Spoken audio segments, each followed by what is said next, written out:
Nobita का real में name था नोबिता हिरोशी। नोबिता रियल में भी उतना ज़्यादा पढ़ने में ज़्यादा तेज़ नहीं था और न ही ज़्यादा हैंडसम और न ही ज़्यादा गुड लुकिंग था। तो तभी होता ये कि जब नोबिता रोज़ाना की तरह जब अपने घर जा रहा रहता है तो तभी वो फिर एक प्लेग्राउंड के बगल से गुजरता है। नोबिता के नज़र वहाँ पर रखे एक बॉक्स पे पड़ती है, जो बॉक्स थोड़ा थोड़ा हिल रहा रहता है। नोबिता को अजीब लगता है तो वो जाके उसे चेक करता है। नोबिता जैसे ही उस बॉक्स को ओपन करता है वो देखता है कि उसमें बिल्ली के बच्चे रहते हैं। तो नोबिता को इतना ज़्यादा प्यार आ जाता है उस बिल्ली के बच्चे पे कि वो उनमें से एक बेबी को उठा लेता है और फिर वो फैसला करता है कि वो उसे पालेगा।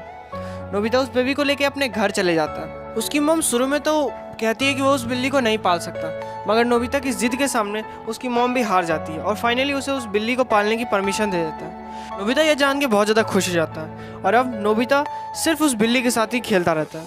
वो एक जगह देखता है लिखा हुआ डोराएमोन, उसे वो नाम बहुत पसंद आता है, इसलिए वो अपनी बिल्ली का भी नाम डोराएमोन दे देता है। और फिर अब दिन बीतते जाते हैं और नोबिता जो है अब उसी बिल्ली के साथ सिर्फ खेलता है। लेकिन फिर नोबिता को ये दिमाग में आता है कि वो डोराएमोन को उसे अपने फ्रेंड्स को भी दिखाना चाहिए, इसलिए वो डोराएमोन को लेके बाहर लेके जाता है और सभी फ्रेंड्स को ग्राउंड पे बुलाता है। मगर डोराएमोन जो रहती है उसके हाथ से किसी तरह स्लिप हो जाती है और वो उसके हाथ से स्लिप होकर भागने लगती है। ये देख नोबिता भी उसके पीछे पीछे भागता है, मगर नोबिता के आँख के सामने ही डोराएमोन को एक कार आती है और उसका एक्सीडेंट हो जाता है।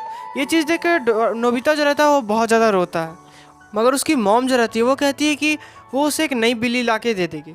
मगर नोबिता के दिमाग में अब डोरेमोन बैठ चुका था और इतना ज़्यादा सोचने के कारण उसके सिर में अब हमेशा दर्द रहने लगा था और फाइनली उसे एक बीमारी हो जाती है जिसका नाम रहता है सीज़ोफ्रेनिया। इस बीमारी के कारण वो डोरेमोन को एक इमेजिन करने लगता है कि वो उसका एक फैमिली का हिस्सा है। असल में वो लोग 3 नहीं, वो लोग 4 लोग हैं और यही के सोचने के कारण उसे लगता था कि कोई एक है आदमी जो मेरे साथ हमेशा रहता है और मेरी हमेशा मदद करता है। वो डोरेमोन से बात करता था, हंसता था, कभी कभी गुस्सा होता था, कभी कभी रोता था और उसकी मॉम उसे कुछ भी खाने के लिए देती थी।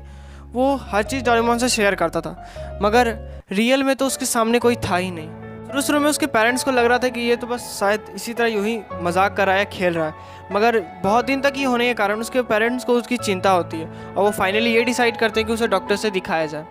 तो नोबिता को इलाज चलता है कुछ महीने और फिर नोबिता काफ़ी हद तक ठीक हो जाता है। नोबिता अपने घर आता है और वो सबसे पहले अपनी मम्मी से यही पूछता है, मम्मी डोरेमोन कहाँ है।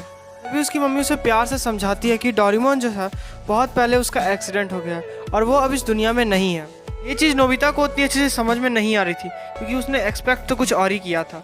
नोबिता की मॉम उससे वादा करती है कि उसे एक नई बिल्ली ला के देगी, मगर नोबिता इतना ज़्यादा डोरेमोन के बारे में सोचने लगा कि उसे उसके सिर में हमेशा दर्द रहने लगता था और फिर फाइनली वो जब 16 साल का था तब वो सुसाइड कर लेता है।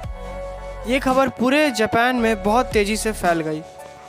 तभी ये खबर हमारे फुजिको एफ फुजियो को भी मिली। फुजिको एफ फुजी इसमें थोड़ा सा इंटरेस्ट दिखा के इसके बारे में और रिसर्च करते हैं और फिर फाइनली उनके दिमाग में एक एनिमे सीरीज़ के बारे में आता है और वो होता है डोरेमोन। नोबिता और डोरेमोन की कहानी चाहे कितनी भी क्यों ना दुख भरी हो, लेकिन अगर हम एक तरह से कहें तो डोरेमोन और नोबिता खुद तो चले गए, मगर उन्होंने शायद बहुत कुछ दे दिया दुनिया को। अगर मैं कहूँ कि फुजिको एफ फुजियो को इंडिया में बहुत सारे लोग जानते हैं और वो जानते तो सिर्फ डोरेमोन के चलते जानते, तो इसमें कोई गलत बात नहीं होगी। डोरेमोन नोबिता के चलते हमारा बचपन भी कितना कूल भी था ना। एक 4-5 साल के बच्चे को एक solar system, gravity, time machine का ज्ञान डोरेमोन और नोबिता के सिवाय और कोई दे भी कैसे सकता था।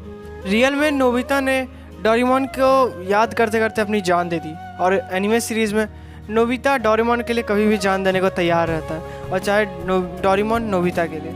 खैर ये दोस्ती तो पता नहीं बहुत मुश्किल से ही मिलती है। और अगर आपका कोई बेस्ट फ्रेंड है जिसे आप अपने लाइफ का डोरेमोन मानते हो तो यार उसका नाम ज़रूर कमेंट करके बताना। तो मिलते हैं तब नेक्स्ट वीडियो में, तब तक के लिए बाय बाय।